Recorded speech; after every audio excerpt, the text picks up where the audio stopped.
Uh, It's okay. Hopefully everybody will join again. Okay. Yeah, Ovidio, Yeah. related to what you just said about the flow, if you allow me a comment. Please go ahead. So right now I'm working as a Scrum Master in organization doing SAFe. Yeah. And I noticed some differences. For example, if I go into an organization that is doing only Scrum, pure Scrum, so naturally I would go and identify, the list of improvements, which will be my backlog as a coach, right? Yeah. And in order to do that, of course, it's better to map the flow and do a value stream mapping exercise and identify the bottlenecks, identify the waste. But in the whole organization, like on the whole value stream, that's the point when you're doing that. Because when you're doing SAFe, you have like somehow more restrictions because of the frameworks. This is how I feel it right now. And if we want to do optimizations, like Scrum Masters are maybe more limited to team level. This is like a huge difference that I see. And we have the RTE, which is the release train engineer, which is another role, like the Scrum Master of Scrum Masters and the Chief coach. Scrum Master, yeah. Yeah, there are thousands of, No, names. that's actually the definition. If you look in the RTE article, they say it's like a Chief Scrum Master for.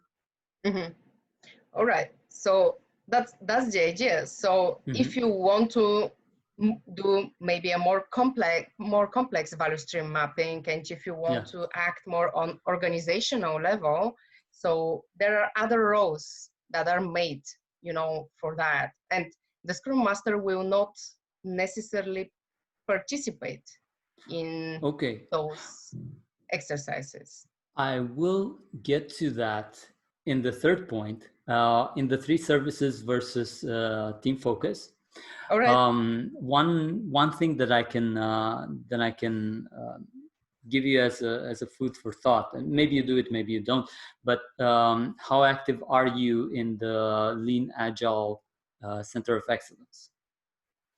That's one pointer that I can definitely give you. It actually helped me as a Scrum Master in a SAFe framework to do some of the changes that I think you're thinking of doing. Okay, so basically the second thing is when I was doing Scrum for a team, it was a data team. We were working on a solution that we wanted to deliver to the product management. Basically, we were doing something for finance. So finance wanted to look at some financial reports, but it wanted a single point of truth, right? For those that haven't worked with data teams, basically a lot of data comes in and some of it is not really matching. So you have to do a bunch of stuff to make it work. So while we were doing this, we were doing it all one by one. We were actually working sprint by sprint, but management wanted answers from us. Hey, when is this feature gonna get done, right? Or what can you do by when? And this is when we kind of realized that the setup that we have for always talking about the sprint is not necessarily enough. And actually, that's one of the big things that Scrum actually had in the beginning. So I was talking to Christos a little bit earlier about the 2011 version of the Scrum Guide, where you actually had in the guide itself, you had a revision, a provision for release, right? Doing release planning. So this was actually an actual thing that you were supposed to do in Scrum.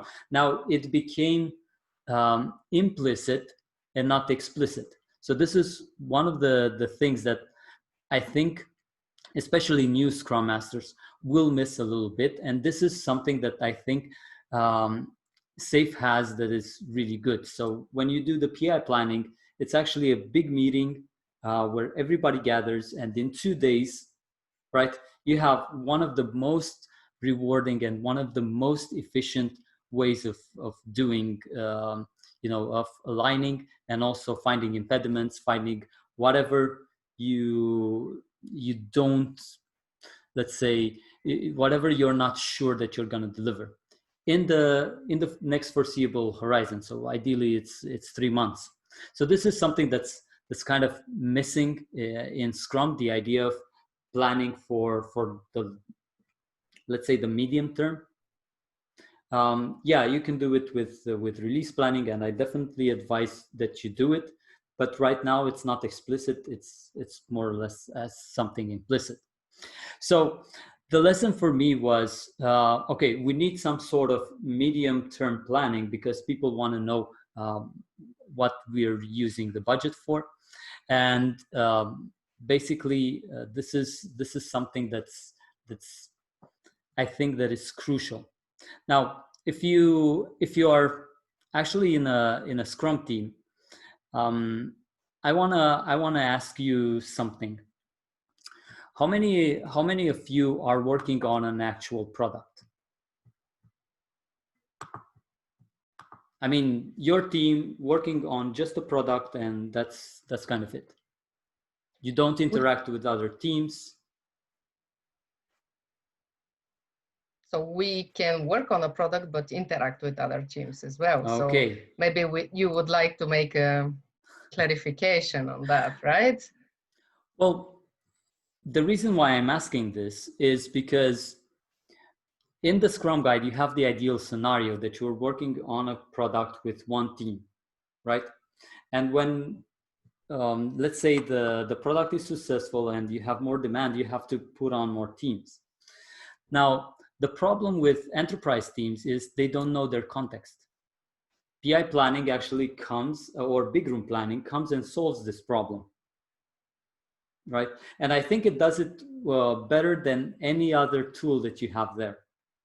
So right now, I don't know if you're working in a huge enterprise environment, but basically here comes the action.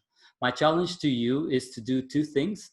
So first of all is find out who your stakeholders are and create a table, like an actual table: name, contact address, telephone, you know, just do it, and put it somewhere like in a Confluence. I cannot tell you how useful this was, um, especially when we had this rollout to the entire organization. So everybody had to put in who are they, who is the Scrum Master, who is the PO of which team, etc. And all we had to do, if we wanted to find out who we talked to, we just had to search on the wiki page. That's really, really helpful. And the second thing is, for your team, my challenge to you is draw an actual stakeholder map.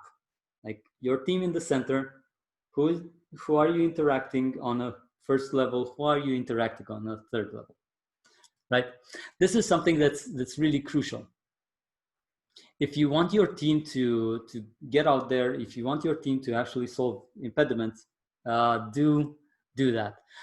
When you're working in SAFe, that's actually not something that you necessarily need to do, because as you, Kalina, said, the RTU will be more involved in this, and you will not struggle so much for the context because you will have the PI planning, right? So there you meet everybody, and yeah, it's pretty easy because you know everybody.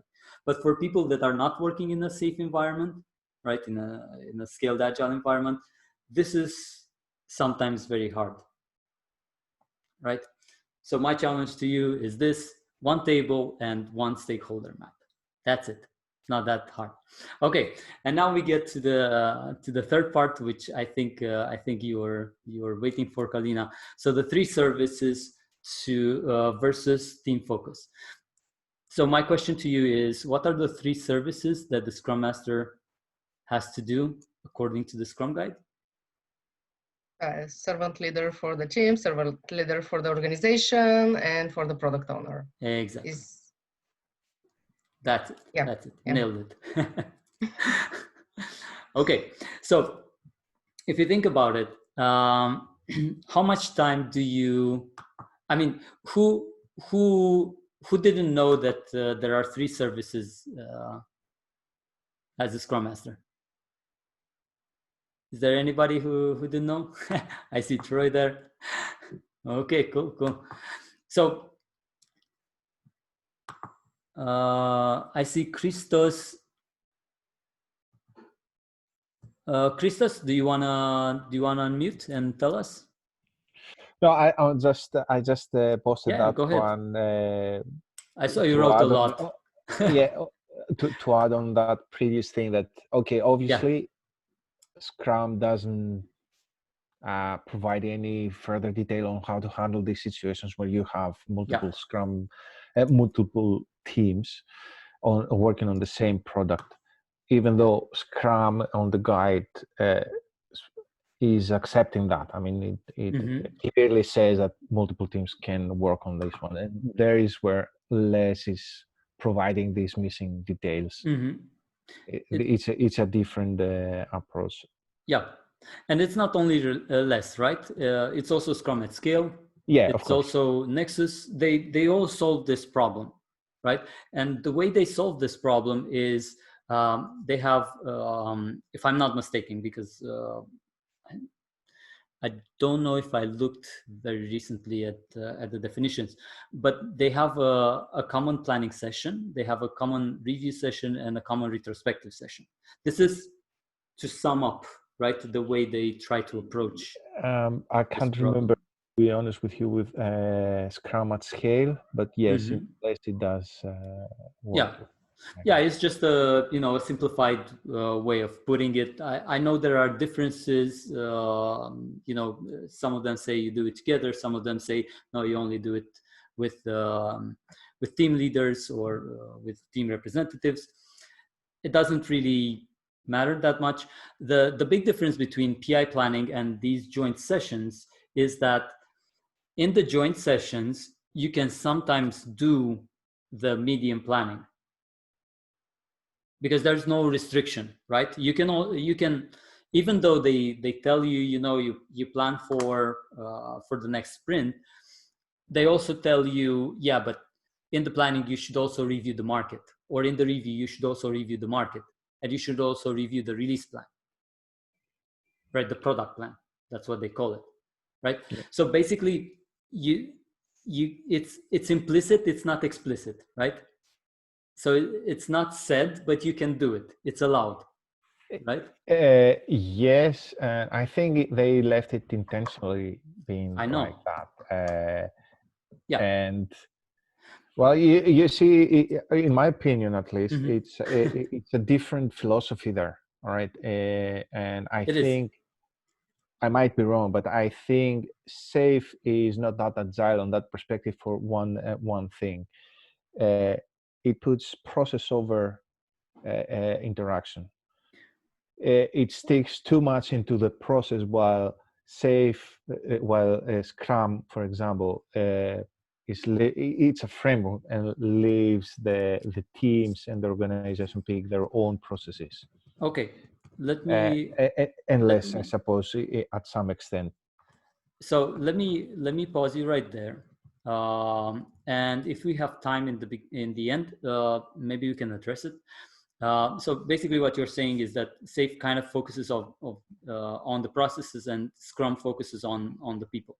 Right? I'm not saying they're focusing. I'm just saying that the way it is being implemented, or it suggests to implement it, is by following a strict process. Even I'm not saying otherwise. I love it, and it's lean. It's all of that, but it's definitely not agile.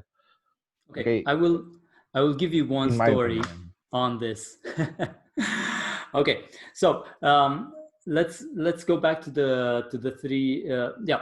Actually, I want to round up the PI planning thing, right? So this is one of the nice things about SAFe, because they make the idea of medium planning implicitly. Okay, so Kalina, thank you for joining. So they make the idea of medium planning implicit. So you actually have a dedicated time to understand the context and understand what are the medium time goals. Okay, so in the last part, the three services versus the team focus. Basically, this is the biggest thing, in my opinion, that the biggest difference between the safe Scrum Master and the professional Scrum Master. Because in safe, you do have the release train engineer that is supposed to focus on the system, right? So the Scrum Master is more supposed to focus on the team, and the release train engineer is supposed to focus more on the process. Now, I actually want to ask you this: who spends more than 10% of their time doing service for the organization? You can write it in the chat. Because this is the third service, right? You have the PO, you have the team, and you have the organization.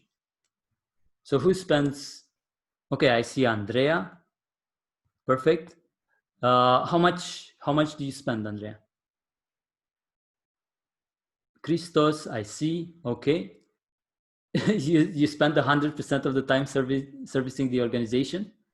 Yes, I am not in a team, but okay. I support the organization on the agile strategy and perfect. Attached to also to the OKR framework. So on this level. Okay, and how much time would you say an average Scrum Master in your organization spends on servicing the organization?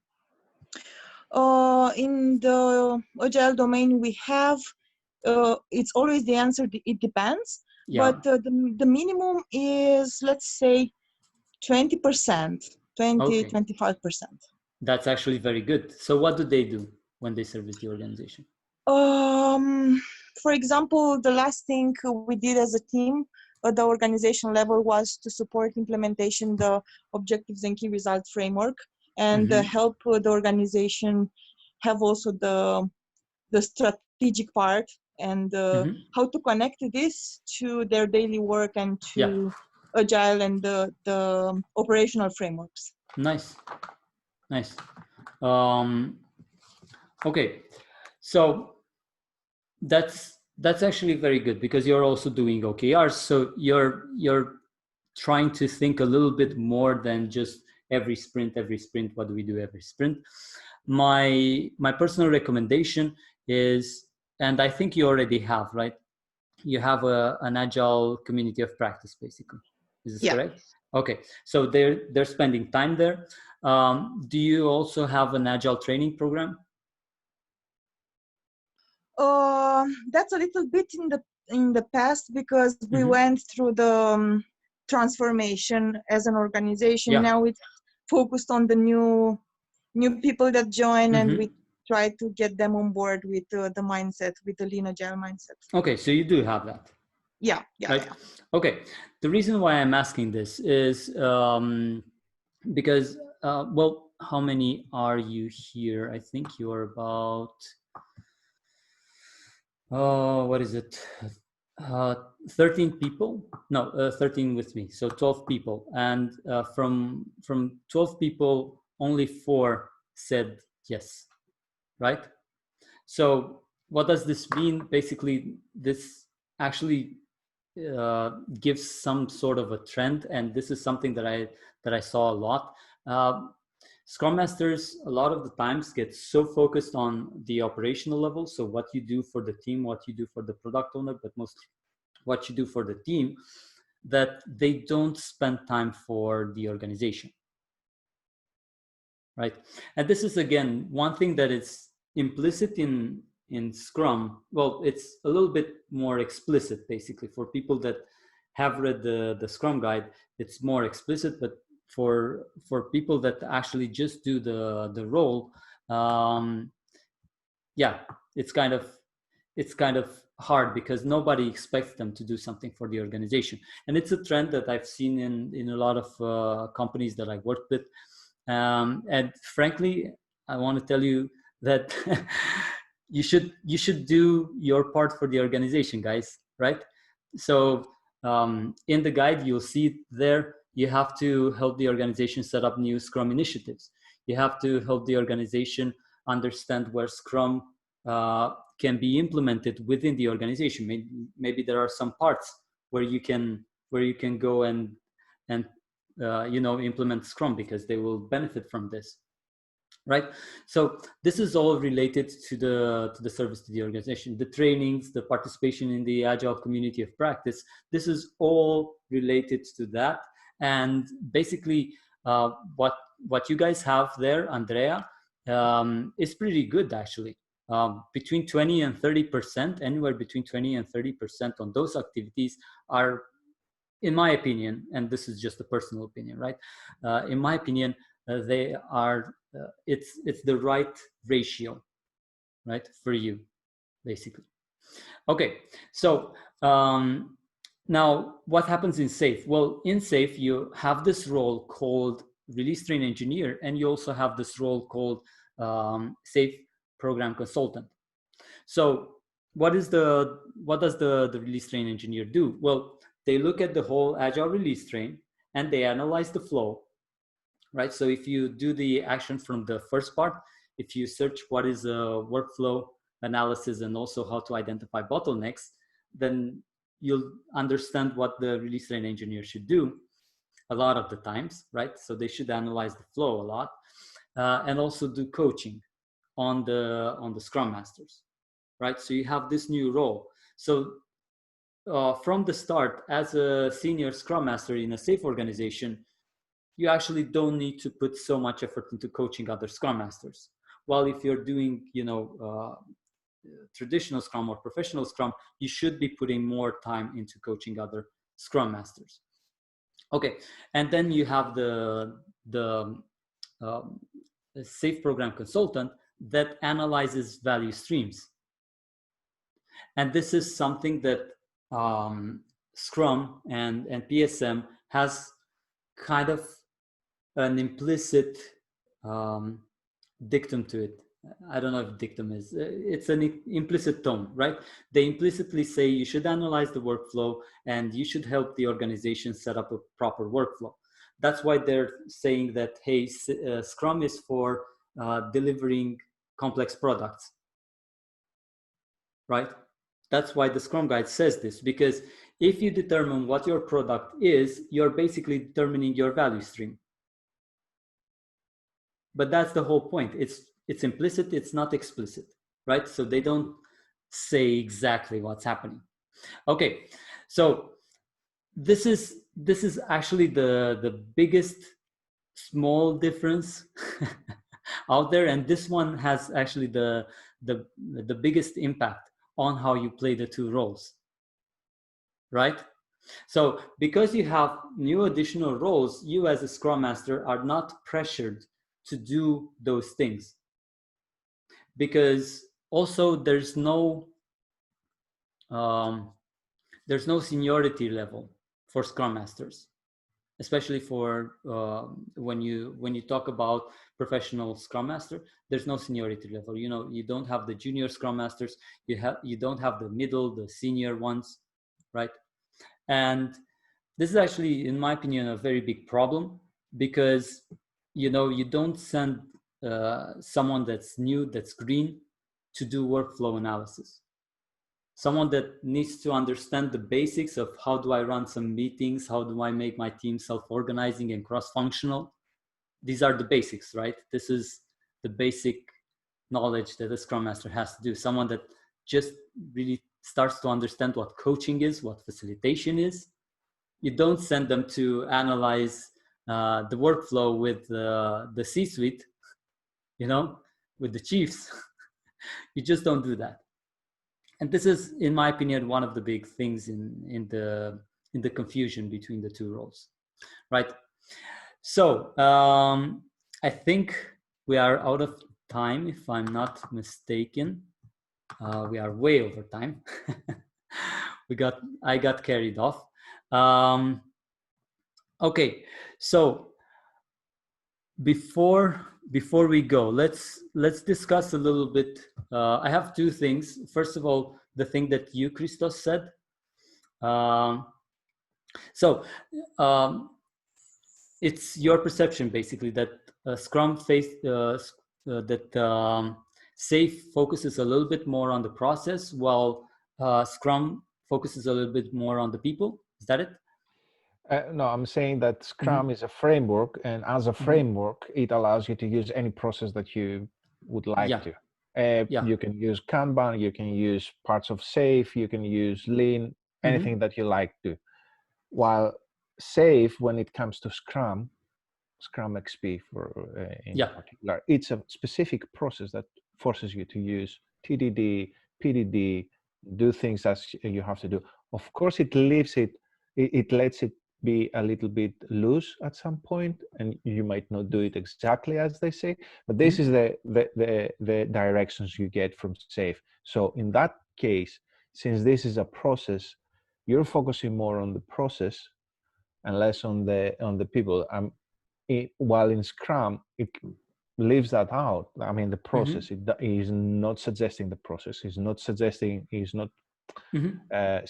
to use something specific. It leaves that upon the team, and it focuses more on the values and more on the interactions of people, and let them figure out the process.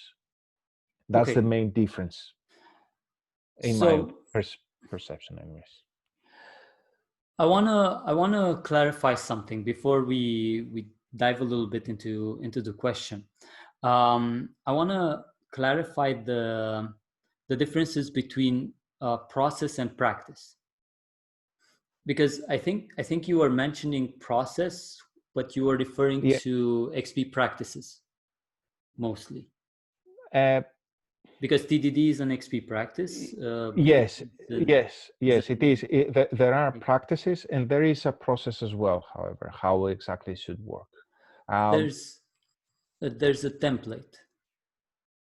I think. Are you referring to the board, the Scrum board that they have as an example? The board, the Kanban board, you mean? Yes. Right. They have a Kanban board example. No, the Scrum XP. If I'm not mistaken, I don't have it in front of me. Go ahead. But I think the Scrum XP in Safe is being stated as a process or a practice. I might be wrong. It might be a practice. It might be a practice. Okay, it might be a practice. I'm not saying otherwise. It's basically, but still, it's not a framework. It's the idea of built-in quality, right? So what they emphasize on is, for team level agility, you should have two things: team and technical agility, and you should also have agile product delivery. So these are the two. What is it? The two core.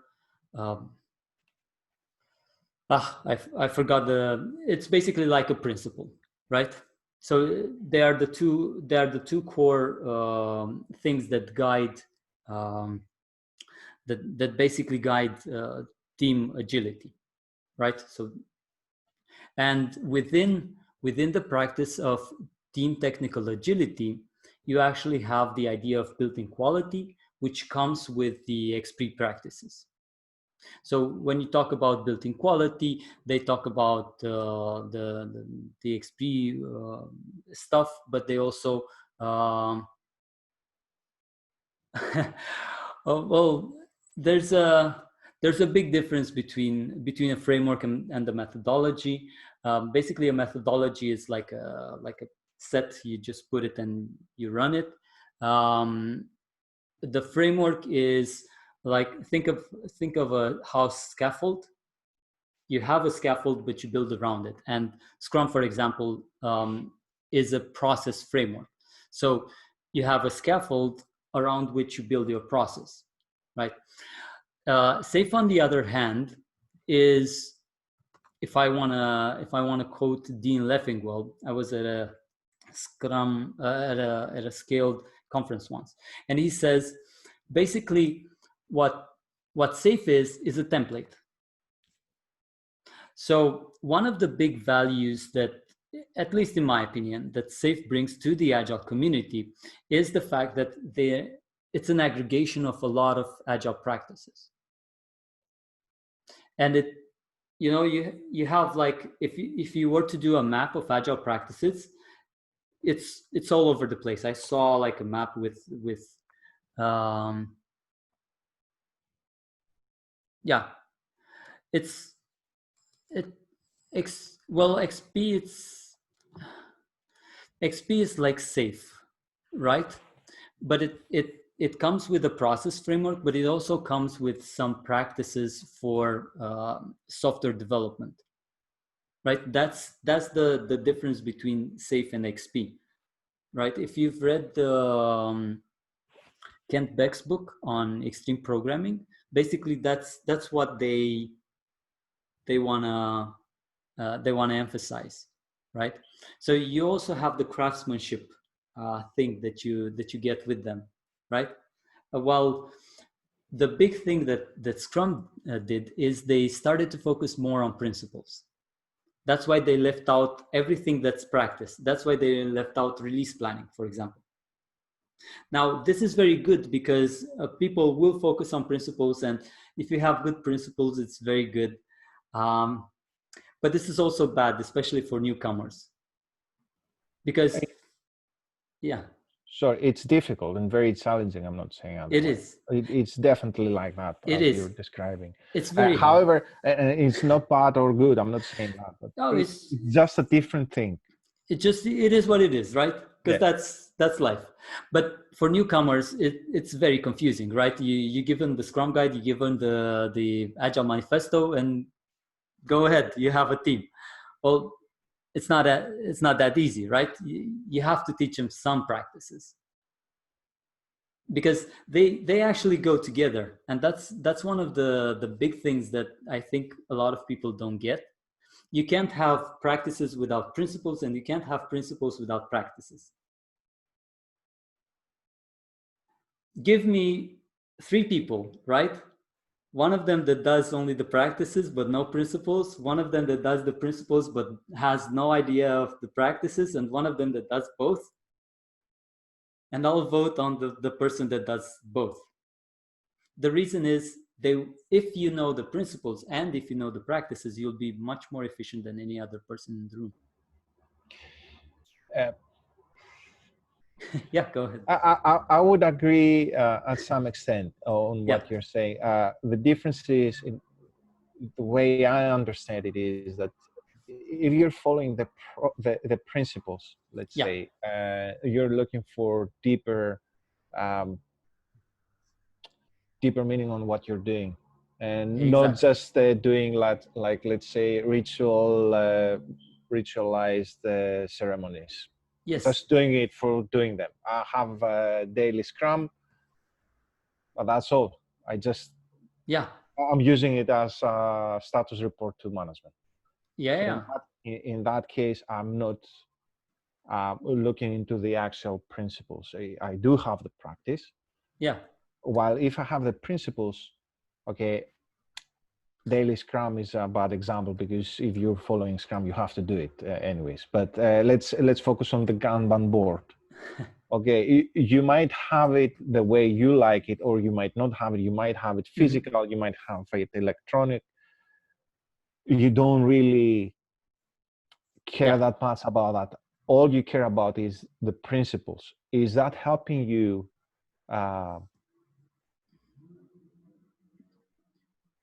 practice your principles? If it does, yes, you're using it. If it doesn't, then either you're changing it or you tweaking it a little bit in order to do what you really meant to do. The reason I gave you 3 examples, not 2, is because we are binary creatures, right? So if I give you 2 options, by default, most of the people will choose one of them. That's how we work. The reason why I gave you the 3rd option is because you don't have to choose between only following the values, and principles and only following the practices, right? In my opinion, you are 100% right when you're talking about, okay, the principles behind the practices have the deeper meaning, and that it's true. But you got to have both. If you want to be a Scrum Master that gives a lot of value to the team and a lot of value to the organization, the more practices you know, the bigger your tool belt and the better you'll be able to serve your organization, right?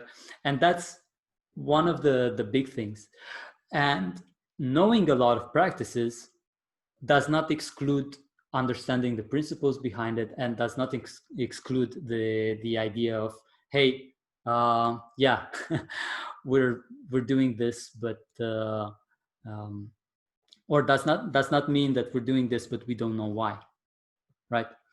And this is one of the things that I'm a little bit missing about Scrum, but it's just a personal taste, right?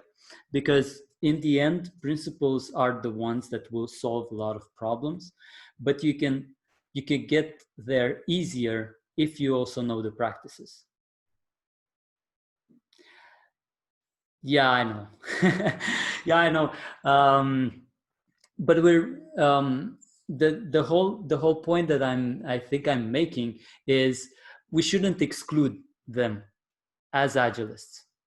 We should do a lot to put them together, right? Because the more skilled people you have, the more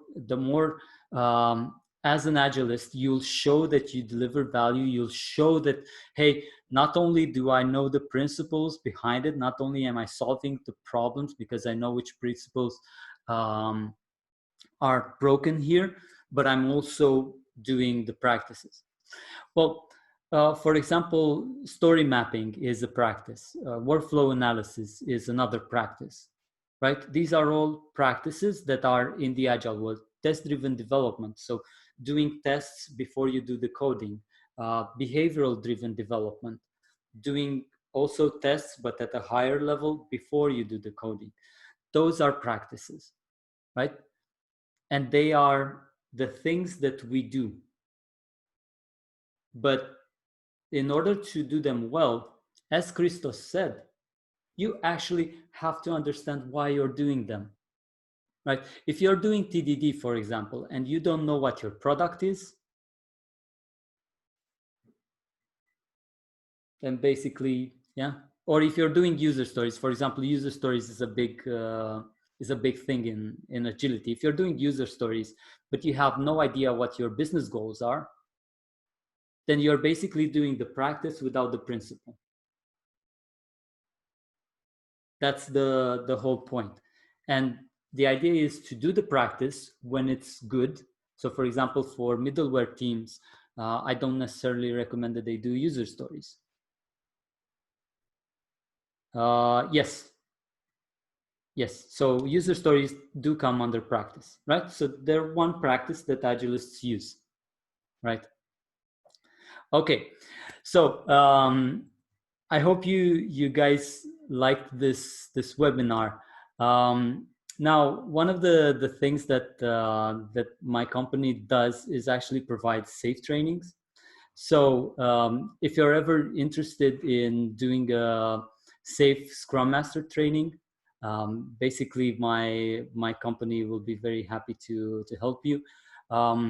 We have one safe Scrum Master training in 2 weeks. That is actually on sale. But because you actually stayed this late to this meeting, I want to give you a code that you can use to actually get a discount. It's a 100 euros discount, and it's a webinar SSM PSM. Oh, sorry, I was writing to. So the XP. So basically, the company that I'm working for is called the XP Academy, and we recently became safe partners. So if you're ever interested in deep diving in the safe Scrum Master role, do give us a shout. I will give you um, the link. So axpacademy.com SSM. This is where you can find what Scrum Master trainings we have for safe. And if you use the code webinar SSM PSM, basically you get a €100 discount. Yeah, the next training is actually on sale. It's I think it's discounted from 1,047 to 847. So with the code, you'll get it even cheaper. Okay, do you guys have any other questions that you wanna address?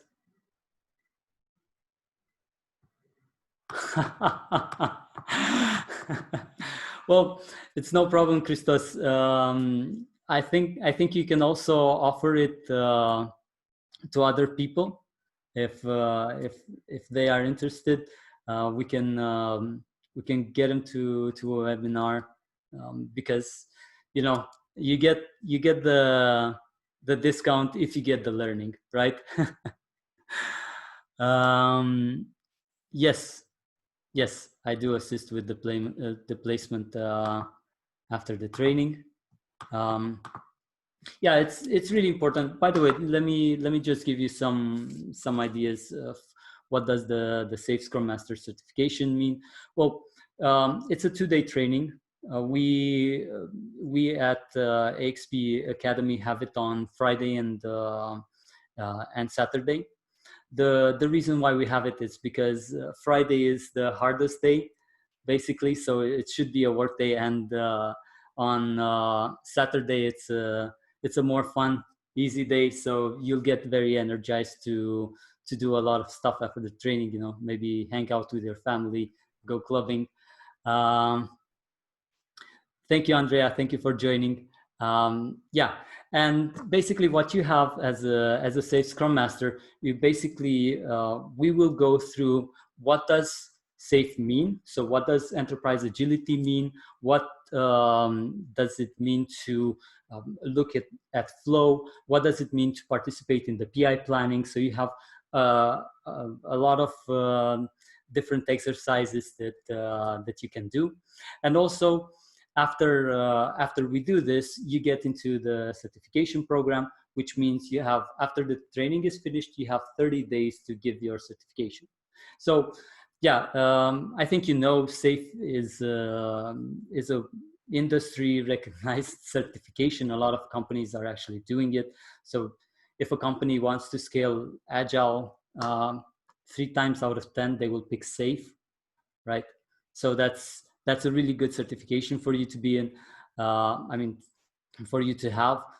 Now, one thing that I want to tell you is, a few years ago I was against the whole idea of certifications, but when I started actually getting mine, I saw that it's worth it to get through a disciplined process to know your learning.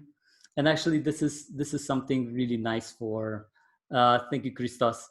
This is something very nice for people to have, right?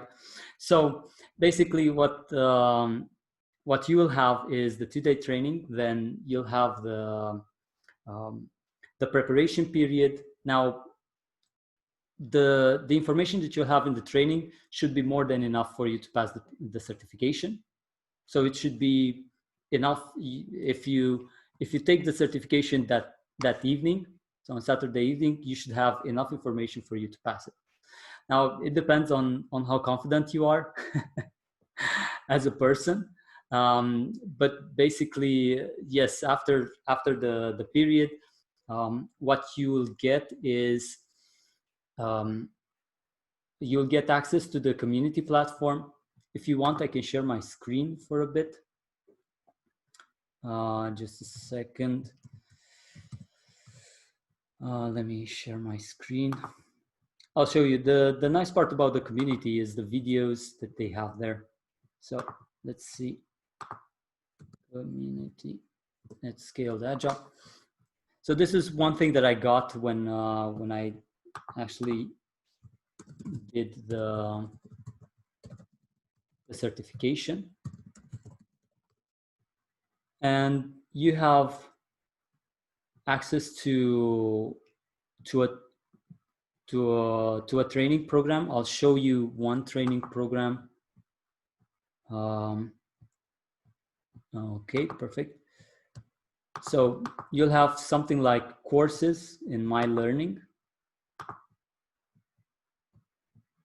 And this is basically it. You can just do these things, and then at the end you'll have the certification exam. So it's really nice. It's really interesting. And also one of the big things is the access to the videos. So the community platform has a lot of nice resources. When I got my Scrum Master certification, I looked through all of these. So all of these are really good, and I cannot tell you how priceless they are. So this is one of the big bonuses that you get as a safe Scrum Master. You also get access to everybody that does safe. So you can search for people, you can search for SPCs, you can search for POs. You also get part of a community. So it's really, really good. Okay, now so when you go to the link, so xpacademy.com/SSM, so Safe Scrum Master. When you go to the link, you'll see at the bottom of the page, you'll see a lot of you'll see the slot, but also the date. So if you participate on the 26th and 27th, you actually get, on top of the webinar discount, you also get the sale discount. So it's right now 847 euros, and you get 100% off on top of that. And I think that's one of the best offers that you can find out there for the Safe Scrum Master training. You'll be having me for 2 days, and I would be very happy to see you through this journey. Now, one thing that I can definitely tell you, I don't think a certification is necessarily, let's say, will necessarily say that a person is very good, or that they are very good as a Scrum Master. Thank you, Vlad. Thank you. But what a certification does is, if you have two people, right, one is certified and one is not, then probably you'd go for the person that is certified. If you have two people that are certified, then probably you'll try to find other differentiators, right, like how they talk, how they are with people, etc. But in my opinion, you should level the playing. That's my opinion with everybody out there. What I can tell you is, before I got my first certification, I was getting like 1 job request per week. After I got my certification, I think it got to 3-4 per week. So it's definitely worthwhile. Now, if you want to do safe, if you want to do professional Scrum Master, it's your choice. My personal preference was in the beginning for not safe, but now after I started getting more into enterprise agility, I really liked the way safe does it. So looking forward to having you in my course, my training. Thank you for staying this late. I know it ran a lot late. It ran a lot more than I intended. And thank you for your time, and have an awesome end of the week and an awesome weekend. Bye, guys. Thank you. Thank you. Bye.